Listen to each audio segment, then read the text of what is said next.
Selamat sejahtera semua. Hari ini kita akan belajar bab 3, pengoksidaan dan penurunan, unit 3.1, tindak balas redoks, kimia tingkatan 5. Apa itu tindak balas redoks? Tindak balas redoks ialah tindak balas pengoksidaan dan penurunan yang berlaku secara serentak. Apa itu pengoksidaan? Pengoksidaan melibatkan penambahan oksigen, kehilangan hidrogen, pelepasan elektron dan pertambahan nombor pengoksidaan. Bahan yang mengalami pengoksidaan dikenali sebagai ejen penurunan. Ejen penurunan ialah bahan yang menurunkan bahan lain dan dioksidakan dalam tindak balas redoks. Ingat, bahan yang mengalami pengoksidaan dikenali sebagai ejen penurunan. Apa itu penurunan? Penurunan melibatkan penambahan hidrogen, kehilangan oksigen, penerimaan elektron, perkurangan nombor pengoksidaan. Bahan yang mengalami penurunan dikenali sebagai ejen pengoksidaan. Ejen pengoksidaan ialah bahan yang mengoksidakan bahan lain dan diturunkan dalam tindak balas redoks. Ingat ya, bahan yang mengalami penurunan dikenali sebagai ejen pengoksidaan. Mari kita lihat satu contoh pengoksidaan penurunan dari segi penambahan dan kehilangan oksigen dan hidrogen. Contohnya, tindak balas ini, mari kita bandingkan antara zinc dan zinc oksida.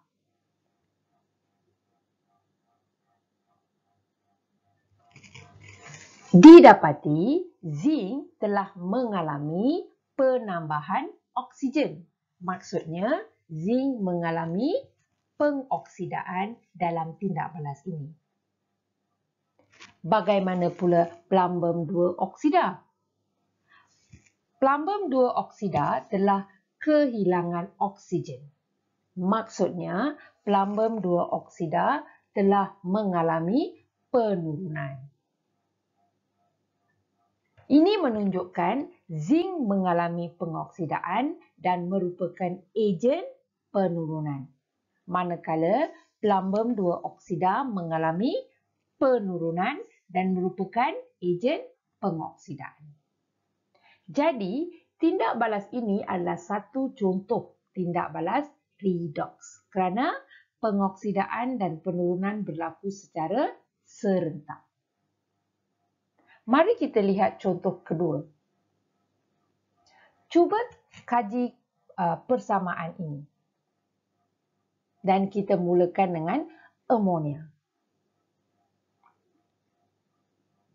Didapati, amonia telah kehilangan hidrogen. Maksudnya, amonia mengalami pengoksidaan.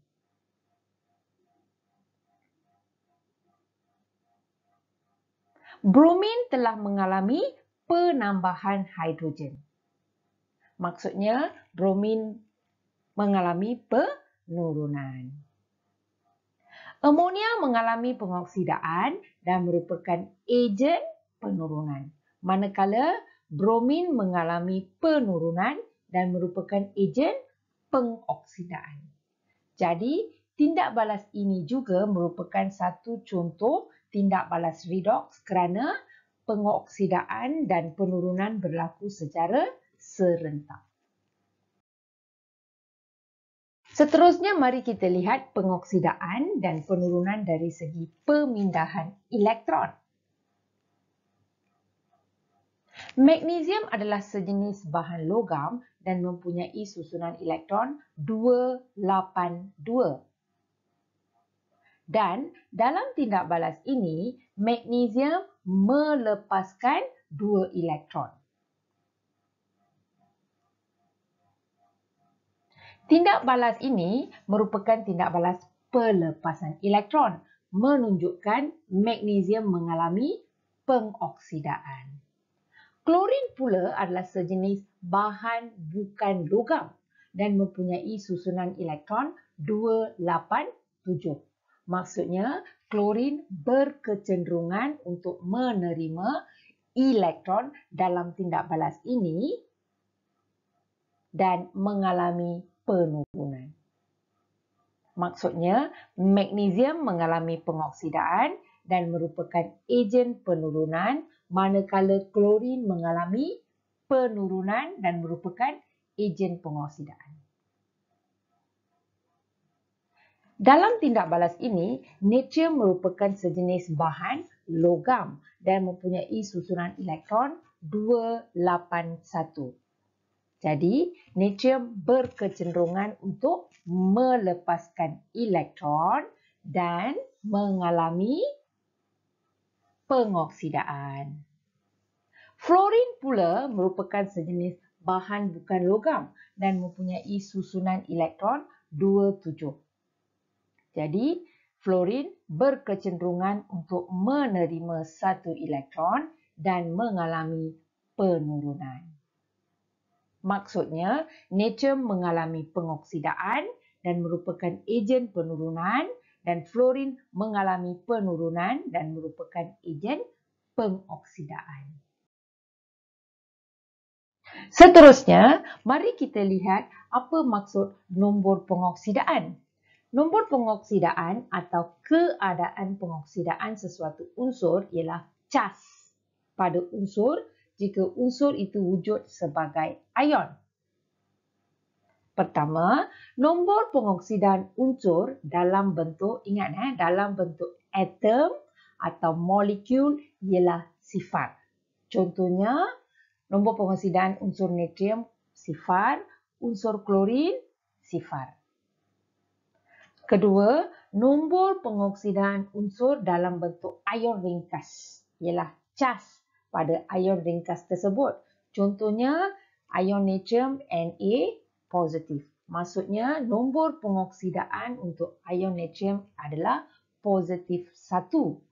Ion magnesium pula Mg 2 positif. Maksudnya, nombor pengoksidaan ion magnesium positif 2. Contoh ketiga, jumlah nombor pengoksidaan unsur dalam sebatian. Ingat, dalam sebatian ialah sifar dan unsur-unsur dalam ion polyatom adalah sama dengan cas ion polyatom tersebut. Contohnya, untuk sebatian natrium klorida, nombor pengoksidaannya sifar, jumlah. Manakala ion manganat MnO4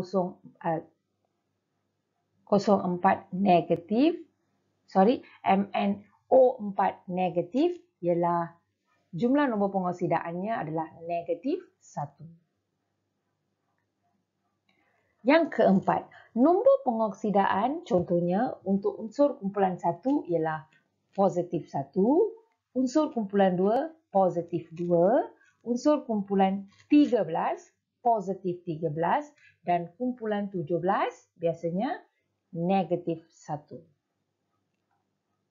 Dan ini pelajar kena ingat, nombor pengoksidaan unsur oksigen dan kebanyakan sebatian ialah negatif 2 ya. Dan kecuali dalam hidrogen peroksida adalah negatif 1 dan untuk unsur hidrogen pula positif 1 kecuali dalam logam hidrida negatif 1.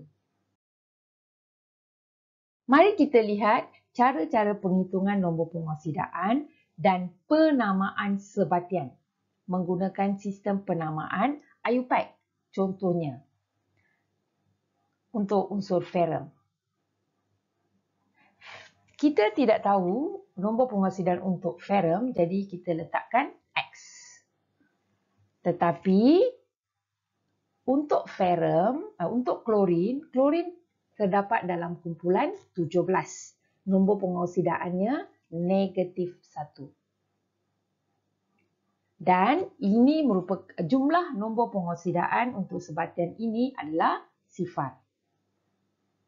Jadi, sekiranya kita selesaikan secara matematik, nilai untuk X adalah positif 2. Jadi, nama IUPAC untuk sebatian ini adalah Perum 2 klorida. Seterusnya, mari kita lihat untuk unsur mangan. Nombor pengoksidaan untuk oksigen adalah negatif 2 memandangkan oksigen terdapat dalam kumpulan yang ke-16.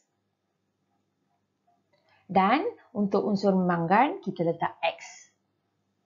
Jumlah nombor pengoksidaan adalah negatif 1 memandangkan dalam sebatian ini terdapat negatif 1. Sekiranya kita selesaikan secara matematik, nombor pengoksidaan untuk mangan adalah positif 7. Bermaksud, nama bagi sebatian ini adalah ion manganat 7. 7 merupakan nombor pengoksidaan untuk unsur mangan. Contoh seterusnya. Kita letakkan nombor pengoksidaan untuk oksigen negatif 2. Nombor pengoksidaan kalium adalah positif 1 kerana kalium terdapat di kumpulan 1. Kromium kita letakkan X. Sekiranya kita selesaikan, kita akan dapat nilai X sebagai positif 6.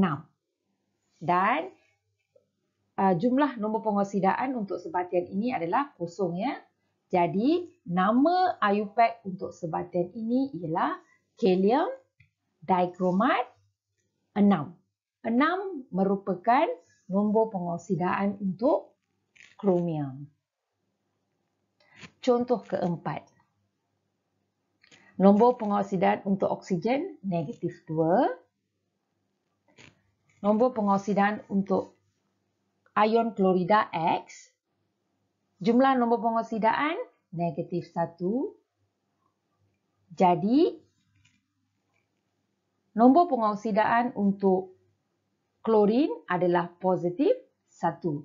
Nama IUPAC-nya merupakan ion klorat 1. 1 mewakili nombor pengoksidaan untuk ion klorin.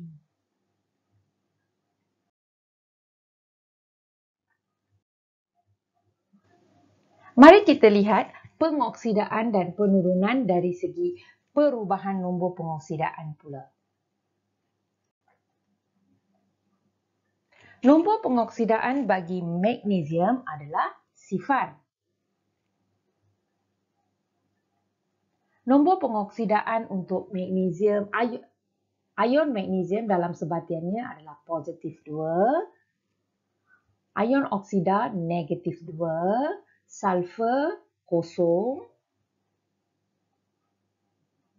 Sekiranya kita selesaikan, kita dapati nombor pengoksidaan untuk sulfur adalah positif 6. Jadi, sekiranya kita membandingkan sebelum dan selepas eksperimen, terdapat pertambahan nombor pengoksidaan dari kosong ke positif 2.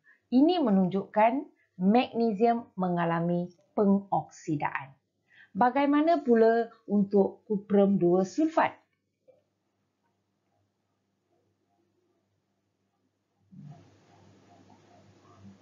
Terdapat perkurangan nombor pengoksidaan daripada positif 2 ke kosong, menunjukkan kuprum sulfat mengalami penurunan.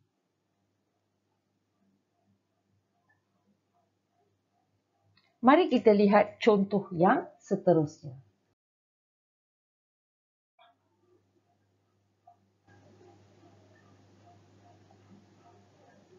Nombor pengoksidaan ion hidrogen positif 1, sulfur kita perlu kira, jadi kita dapat negatif 2. Ion pengoksidaan hidrogen positif 1, Oksigen negatif 2, nitrogen X.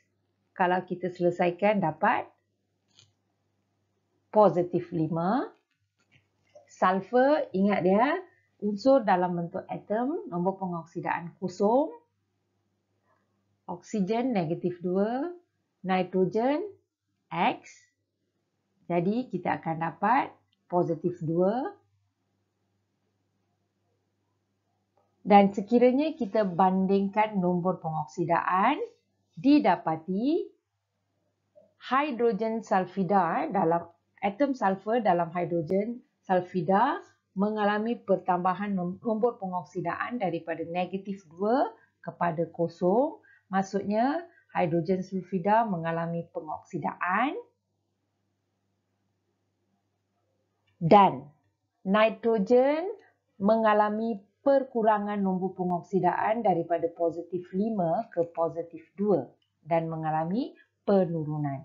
Maksudnya, hidrogen sulfida mengalami pengoksidaan dan merupakan ejen penurunan.